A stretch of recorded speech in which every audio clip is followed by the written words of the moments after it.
A Secretaria Estadual da Educação publicou hoje as regras para a reabertura de escolas públicas e particulares a partir do dia 8 de setembro. Alunos da alfabetização, dos anos finais do ensino fundamental e do terceiro ano do ensino médio terão prioridade nas atividades de reforço e acolhimento. E os professores da rede estadual que participarem das atividades presenciais a partir da reabertura, na semana que vem, irão receber um adicional sobre o salário. Tem alguém com Covid em casa e agora? As orientações dos especialistas para conter a transmissão do novo coronavírus na família e evitar que a doença de um seja a doença de todos. O estado de São Paulo registrou até hoje mais de 30.300 mortos pela Covid-19. E pela primeira vez desde abril, a média móvel da capital ficou abaixo de 50 óbitos por dia.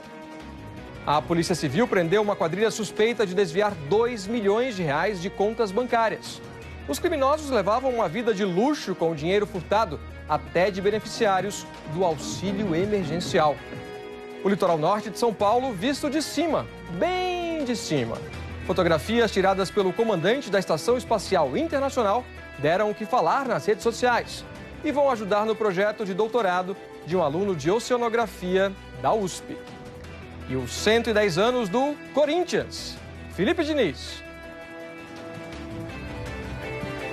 Pois é, o clube celebra hoje uma história que começou em 1º de setembro de 1910, Alan. É agora no SPTV.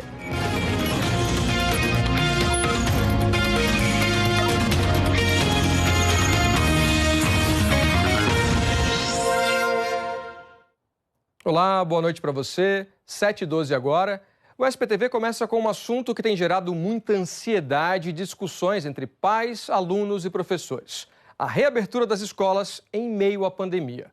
Uma resolução da Secretaria Estadual da Educação, publicada hoje no Diário Oficial, reafirma que as escolas podem retomar as atividades não curriculares em sala a partir de 8 de setembro, ou seja, daqui a uma semana. O governo vai pagar um adicional aos professores das escolas estaduais que ampliarem a carga horária no ensino presencial. A Secretaria também divulgou quais séries poderão voltar primeiro. Vamos checar aqui no nosso telão. Terão prioridade alunos do primeiro e segundo anos do ensino fundamental, que é o período de alfabetização. Do quinto e nono anos do ensino fundamental e também da terceira série do ensino médio. Esses são os últimos anos de cada etapa de ensino. A participação dos alunos nas atividades presenciais não é obrigatória. Os estudantes do grupo de risco para a Covid-19 não podem voltar. Já professores e servidores podem voltar se assinarem um termo de responsabilidade. Até agora, 107 dos 645 municípios paulistas planejam reabrir as escolas na terça-feira que vem. Esse balanço da Secretaria da Educação não inclui a cidade de São Paulo. O prefeito Bruno Covas não liberou o retorno das escolas públicas e particulares aqui na capital. A retomada das atividades autorizadas pelo Estado na semana que vem não se aplica aos 3 milhões de alunos das redes municipal, estadual e particular da capital. São Paulo e pelo menos mais 24 cidades da região metropolitana não vão reabrir as escolas depois do feriado. As que vão reabrir precisam estar há mais de 28 dias na fase amarela do Plano São Paulo, ter autorização da prefeitura e ouvir a opinião dos pais. Muito se fala sobre os riscos sanitários do retorno das aulas presenciais, e com razão. Mas a gente tem falado pouco sobre os riscos do não retorno das aulas presenciais num futuro breve, em especial para os alunos mais pobres do país. Agora, em setembro, só poderão ser oferecidas atividades de reforço, orientação de estudos, plantão de dúvidas, avaliações, acolhimento emocional e atividades culturais. Atividades de educação física podem ser feitas, mas respeitando o distanciamento de 1,5 metro e, de preferência, ao ar livre. Também está permitido usar os computadores da escola para estudar ou acompanhar aulas à distância. Estão proibidos feiras, palestras, reuniões e campeonatos esportivos. As atividades serão dadas por professores que se ofereceram a fazer horas extras, desde que eles não parem de dar as aulas regulares pela internet. E eles também vão ganhar a mais por isso. O Plano São Paulo permite que o ensino infantil e os primeiros anos do ensino fundamental recebam ao mesmo tempo até 35% dos alunos. Nas turmas que estão nos anos finais do fundamental e do ensino médio, a regra é 20%. Mas, para evitar aglomerações, o Estado decidiu estabelecer o limite de 20% para todas as séries da rede estadual. O governo de São Paulo também está de olho nas experiências internacionais. Em Wuhan, cidade da China, onde a pandemia começou, as aulas foram retomadas hoje. Em Paris, na França, apesar das orientações, alguns alunos não conseguiram manter o distanciamento.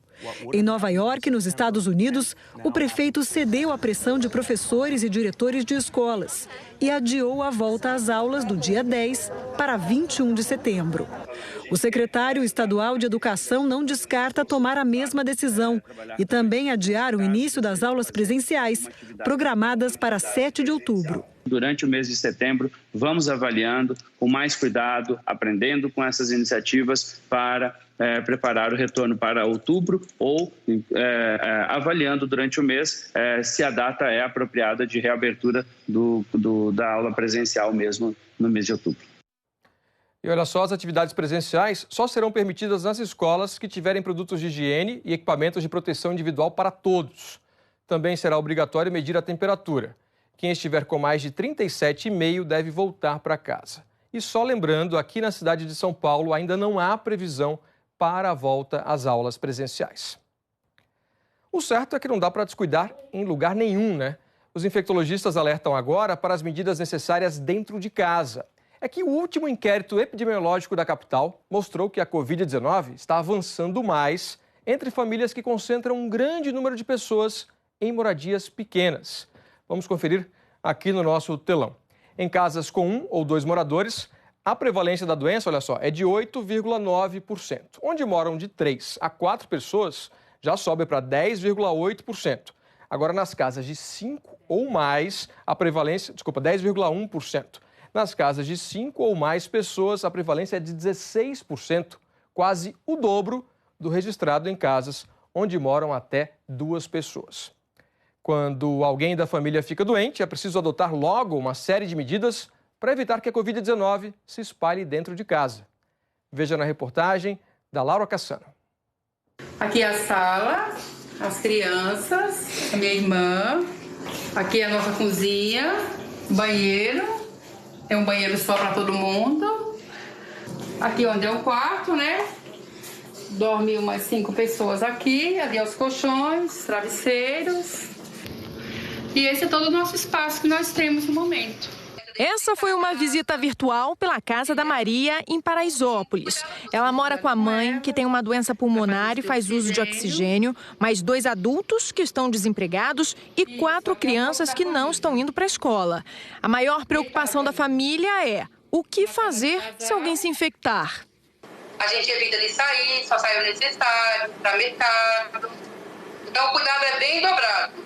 Nós conversamos com um infectologista do Centro de Vigilância Sanitária para tirar as dúvidas de quem mora com muita gente em casas apertadas. A principal recomendação, se alguém pegar o coronavírus, é isolar o paciente. Ela pode ficar no quarto e o resto da família na sala ou vice-versa. Manter esse distanciamento é importante, principalmente nesse momento que durante o sono, durante a noite, né, a pessoa não vai estar usando máscara. O Ministério da Saúde recomenda ainda que o lixo do paciente seja descartado separadamente. A toalha de banho, os talheres, copos e outros objetos também devem ser separados. E nada de compartilhar cadeiras ou poltronas.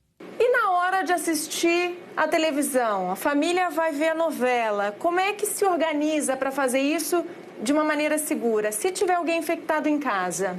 Todos usem a máscara e uma outra medida, até um pouco falada, é a questão da manutenção do silêncio. Então, ao falar, ao gritar, a gente acaba expelindo mais partículas. Então, compartilhar aquele momento com um pouquinho mais de silêncio. Outro cuidado importante é limpar os móveis de casa o tempo todo. Então, uma orientação é colocar a solução de álcool 70% num borrifador como esse aqui. Aí você vai lá, espirra na superfície, na sequência já vem com um paninho ou com papel toalha. É super rápido, fácil E assim, a família toda já fica mais protegida. A Tatiane fez tudo isso e conseguiu um bom resultado. Ela mora com 4 idosos e a irmã numa casa de 2 quartos na Vila Prudente. Ela teve a Covid-19 em abril, mas ninguém da família foi contaminado. Eu fiquei 24 horas de máscara, não tirava para nada, só para tomar banho. Eu que lavava a minha roupa, eles colocavam a comida na porta do meu quarto, eu pegava, tudo descartável. Dá trabalho, mas é um cuidado que pode salvar vidas. Dá um alívio, dá um certo alívio. Não é fácil, mas é importante, né? E na página de São Paulo do G1 você encontra um atalho para um guia com todos os cuidados necessários dentro de casa. São Paulo não tem mais nenhuma cidade sem a Covid-19. A pequena Santa Mercedes, lá na região de Presidente Prudente, registrou hoje o primeiro caso.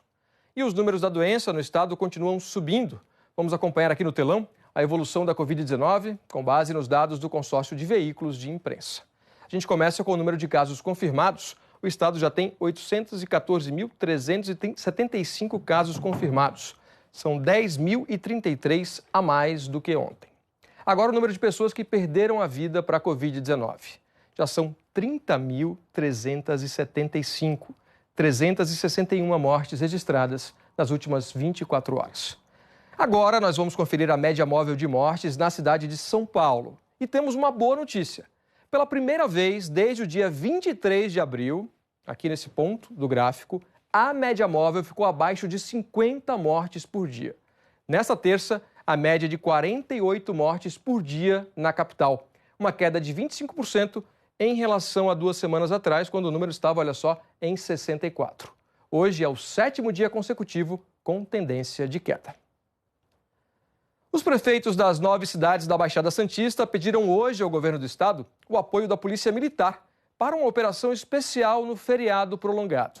Essa operação será de orientação e fiscalização das medidas sanitárias e também para evitar as aglomerações nas praias, como ocorreu no último fim de semana. A repórter Thaís Roso tem as informações ao vivo de Santos. Boa noite, Thaís.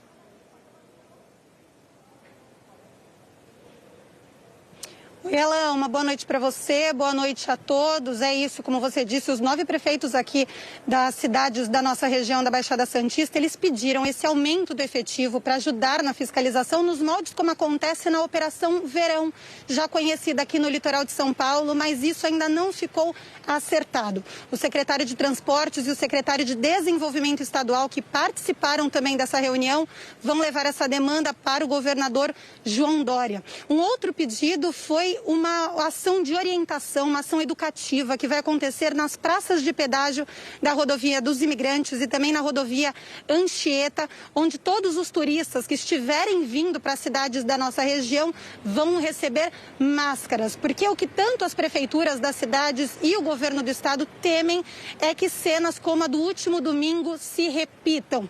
Quando as praias aqui do litoral estiveram lotadas, muitas pessoas não respeitaram o distanciamento social, não respeitaram também o uso de máscaras e o que eles não querem é que essa situação possa se agravar ainda mais no próximo feriado do dia 7 de setembro. Então, o pedido dos prefeitos aqui da região é que a partir da próxima sexta-feira já comecem essas orientações também e, quem sabe, esse aumento no efetivo. O governo do estado enviou uma nota para a nossa redação hoje à tarde, dizendo que sabe de todos esses problemas e que amanhã vai ser feita uma reunião mais detalhada sobre isso. Alan. Obrigado, Thaís. Vamos ver como é que vai ser nesse feriado. A Anne Lotterman já está por aqui.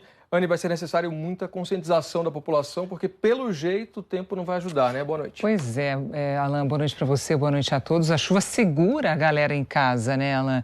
E olha, até domingo, pelo menos, não tem previsão de chuva em todo o estado de São Paulo. Além disso, esquenta muito nos próximos dias. Mas o mar não vai estar bom não, viu, Alain? Olha só, tem aviso de ressaca, ondas de até 2,5 metros na costa, portanto, não vai estar bom para mergulhar. A praia não vai estar boa, é melhor ficar em casa mesmo, gente. Tá um bom motivo para não aglomerar. Exatamente, é bom para esperar para o ano que vem. Aqui na capital, gente, amanhã o dia começa nublado, com mínima de 16 graus. Depois o céu abre, o sol aparece e esquenta. A máxima deve chegar aos 27 graus, Alain. Agora, no interior tem uma previsão de ventania, é isso? Bem forte, viu? Em toda a área do interior do estado, olha só, em toda essa área marcada aqui em laranja, é onde as rajadas podem chegar até 65 km por hora. Região de Presidente Prudente, Araçatuba e Votuporanga. Isso aqui já é vento forte, tá, Alain? Não é aquele vento só que descabela, não. É vento que pode ter problema sério aí de queda de árvore, enfim, então tem que tomar cuidado. Ou seja, o mar não está favorável no litoral e no interior é o ventão. O ventão, exatamente. Agora, outro destaque é a umidade, que pode ficar abaixo dos 20% também no interior. Aqui na capital está um pouco melhor, está na casa dos 40%, mas na quinta piora, chega aos 25% e aí esquenta mais também aqui na capital. De 27 amanhã, sobe para 31 no domingo. As madrugadas vão se manter aí na casa dos 15, 16 graus, com umidade caindo também. Ao longo até sexta-feira cai ainda mais essa umidade. Obrigado, Anny. Beber muita água, né? Até amanhã, gente. Até amanhã. Olha só, a polícia prendeu 3 pessoas que ostentavam nas redes sociais uma vida de luxo regada a festas. Tudo com dinheiro desviado de idosos, inclusive dos que dependem do auxílio emergencial.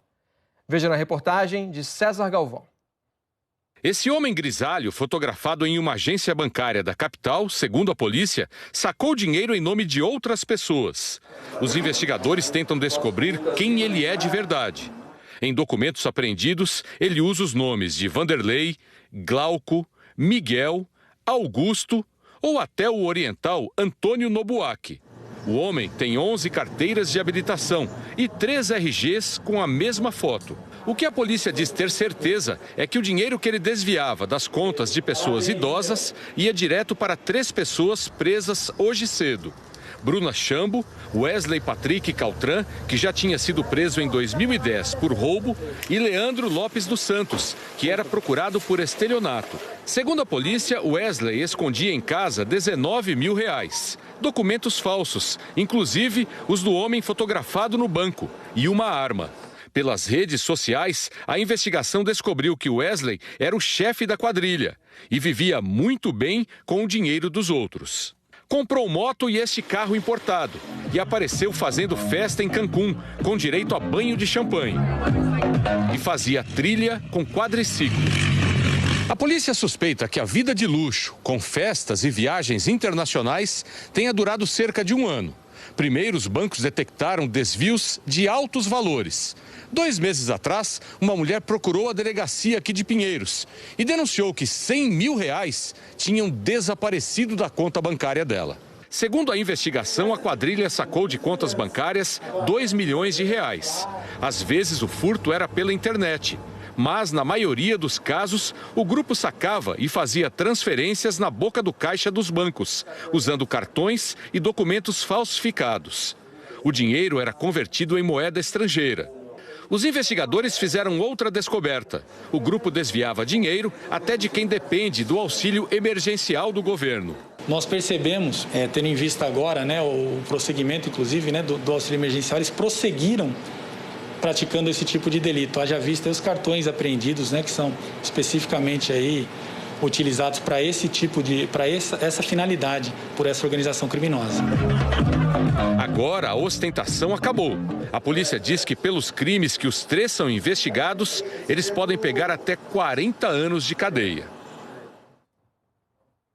Os presos vão responder por posse de arma, associação criminosa, furto qualificado, estelionato e falsificação de documentos públicos. É crime que não acaba mais.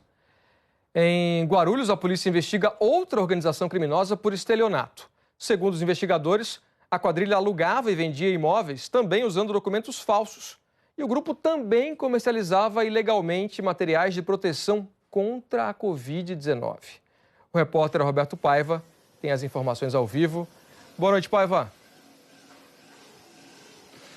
Boa noite, Alain. Boa noite a todos. Policiais lá de Guarulhos Eles cumpriram 18 mandados de busca e apreensão aqui na capital e também em outras cidades. Um desses mandados foi aqui nesse prédio que fica aqui no Bom Retiro, região central da cidade. Durante a operação, 2 suspeitos foram presos. Eles seriam os chefes desse bando criminoso que, de acordo com a polícia, comercializava máscaras e também testes para detectar se a pessoa tem ou não Covid-19. O problema é que esses testes, segundo a polícia, eram de baixíssima qualidade e o grupo não tinha autorização para comprar e vender esses testes. Ainda de acordo com as investigações, esse grupo também recrutava pessoas, dava dinheiro a elas para usar os nomes dessas pessoas para aplicar golpes. Vamos ver o que disse o delegado do caso.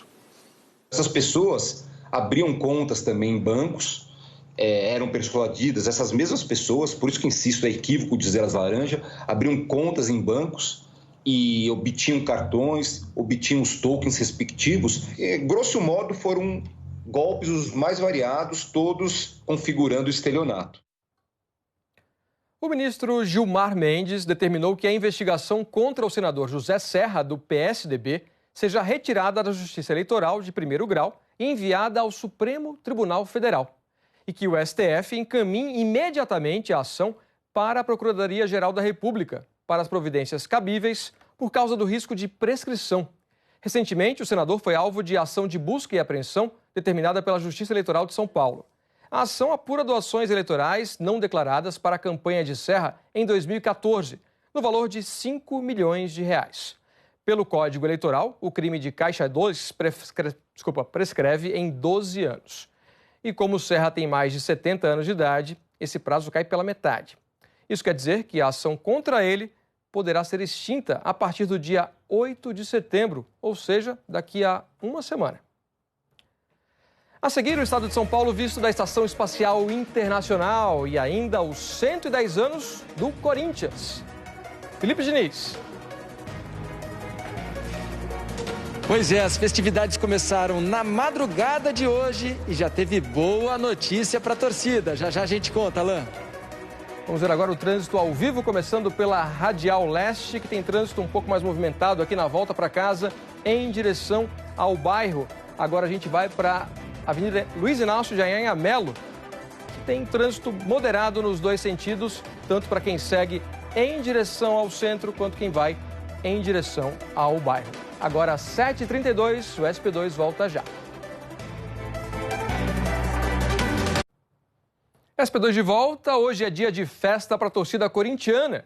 O aniversário de 110 anos do clube veio com um presente milionário. O Felipe Diniz conversa com a gente ao vivo para dar todas as informações do dia de comemorações do Corinthians. Boa noite, Felipe. Boa noite, Alain. Pois é, essa notícia era aguardada desde lá atrás, na inauguração da Arena Corinthians em 2014, antes da Copa do Mundo ainda. Nessa madrugada, como parte das festividades pelo aniversário de 110 anos, o clube anunciou a venda dos naming rights do estádio à Iperafarma, empresa do setor farmacêutico. Então, a partir de agora, o estádio tem o nome de um patrocinador. O negócio vai render 300 milhões de reais para o Corinthians. Dinheiro importante para abater parte das dívidas da construção do estádio. Existe a possibilidade ainda dessa mesma empresa patrocinar o uniforme corintiano, ou seja, mais dinheiro. Além dessa boa notícia, hoje o clube está promovendo uma série de ações por conta do aniversário. Em campo, as coisas não andam tão bem. O presidente André Sanches falou dessa má fase, mas também trouxe a expectativa de um futuro melhor. Bom, não só eu, como torcedor, como a comissão técnica, como jogador, sabe que precisamos melhorar mais rápido e o melhor possível. Agora, mudança de futebol, mudança de time, mudança de comissão técnica leva tempo e temos que aguardar. O futebol não se faz do dia para a noite. Estamos montando um time que com certeza nos próximos anos dará muita alegria à nação corintiana. E o time tenta se recuperar dessa derrota no Clássico para o São Paulo. Amanhã o jogo é no estádio da Serrinha, em Goiânia, contra o Goiás. Vale lembrar que o Corinthians hoje é o 16º colocado do Campeonato Brasileiro. 5 pontos, apenas uma posição acima da zona do rebaixamento. Alain. Obrigado, Felipe. Boa noite. O comandante da Estação Espacial Internacional deu o que falar nas redes sociais. Depois de fotografar e compartilhar 2 fotos do litoral norte, Chris Cassidy recebeu muitas mensagens de paulistas que também destacaram a beleza das nossas praias. A reportagem é de César Menezes. Você já usou uma rede social para mandar um alô para amigos distantes? O americano Chris Cassidy fez isso e ele está bem distante. Chris é astronauta e postou essas fotos que tirou da janela da Estação Espacial Internacional, a 408 quilômetros da superfície da Terra. Nos cliques raros do espaço, as imagens mostram o litoral de São Paulo. Mar azul, dá para ver bem Ilhabela e, na parte de cima, a mancha urbana da capital e da região metropolitana. O astronauta americano e 2 cosmonautas russos, é assim que eles chamam lá, decolaram em abril para a Estação Espacial, para uma missão de 6 meses. Até outubro, eles vão fazer 160 experimentos científicos de biologia, ciências da Terra, pesquisa humana, ciências físicas e de desenvolvimento de tecnologia. Uma parte importante do trabalho deles é aprender sobre as reações do corpo humano e de máquinas em ambientes de microgravidade. Esse conhecimento vai ser muito importante na conquista da próxima fronteira espacial, as viagens a Marte. A estação dá 16 voltas na Terra por dia, já passou várias vezes sobre o Brasil. Mas ver essas fotos assim numa rede social deixou muita gente feliz. Os caiçaras mostraram para Chris, que está lá no espaço, as praias de um ângulo distante do dele, o daqui da Terra mesmo. Antônio não ficou surpreso, mas sempre fica encantado. Ele é engenheiro aeronáutico e acompanha essas publicações do espaço. Não perdeu tempo e escreveu para o astronauta: "Obrigado, Chris. É realmente bonito. Vivemos aqui e podemos desfrutar dessa natureza espetacular. Você é mais do que bem-vindo para nos visitar após a conclusão da sua missão." O Antônio explica que as informações que as imagens trazem vão muito além da beleza. Você consegue entender, né, como a Terra é uma coisa só. Você vê como é que está a situação aqui no Brasil, quer dizer, como é que está a Mata Atlântica, a Floresta Amazônica. Se uma experiência termina lá em cima e já pode ser publicada, os resultados dela vêm para cá. Tá? Isso é liberado. Tá? E se entrar no site da NASA, você vai encontrar isso. Existem coisas assim de aplicação imediata, né, para ciência, para negócios, que são disponibilizadas na hora. O Igor é oceanógrafo da USP. Ele usa no trabalho dele as imagens de satélites e o conhecimento que vem das experiências e das observações espaciais. Dessa vez deu sorte.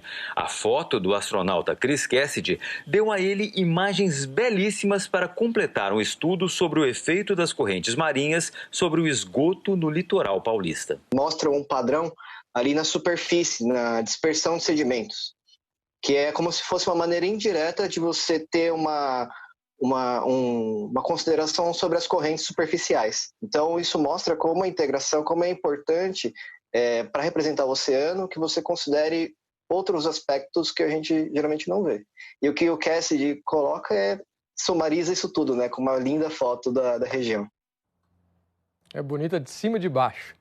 A Estação Espacial Internacional poderá ser vista no céu da capital nos dias 6 e 7 de setembro, entre 6 da tarde e 7h30 da noite. Não precisa nem sair de casa. Agora imagina você andando na rua e de repente dando de cara com uma onça parda. Foi o que aconteceu hoje de manhã em Cerqueira César, a pouco mais de 300 quilômetros daqui da capital. A onça apareceu no pacato bairro 9 de Julho. Ela foi flagrada passeando pelas ruas vazias por um motorista que gravou tudo. Ele acompanhou o bicho, alertando os moradores para o perigo. Esta mulher, por pouco, não dá de cara com a onça. Sai daí, senhor! Sai daí! Sai daí! Sai daí! É possível ver que o animal tenta entrar em várias casas, mas não consegue porque os portões estão fechados. Após o passeio por vários quarteirões, o felino entrou numa obra e acabou capturado pelos bombeiros. Esconde aí a onça aí, ó. Esconde aí. Grande a onça, né?